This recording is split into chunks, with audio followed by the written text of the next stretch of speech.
Greetings everyone, welcome to your own channel, Mr. Genius Labs. We are doing PYQs on chemical and ionic equilibrium. Let's continue in that section.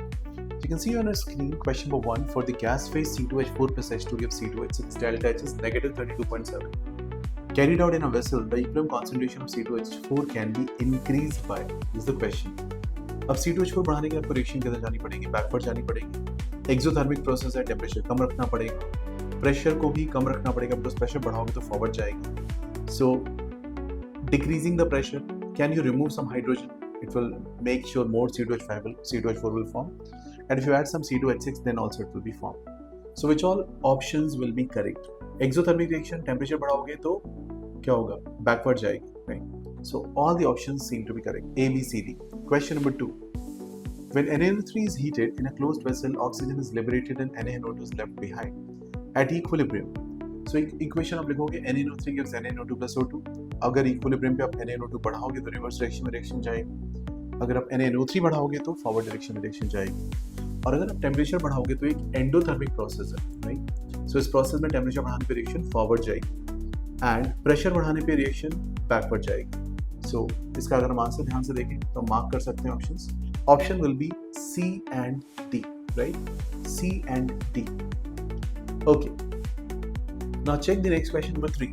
SO2Cl2 gives SO2 plus Cl2 is attained at 25 degrees Celsius in a closed and inert gas helium is introduced.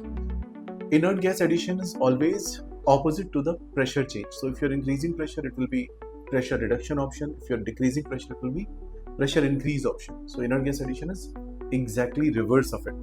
Now see the question.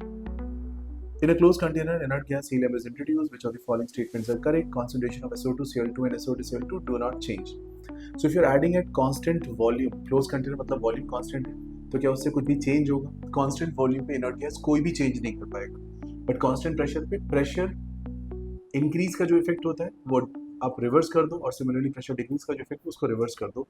So reverse of pressure effect is the answer for at constant pressure case. Let's see question number 4.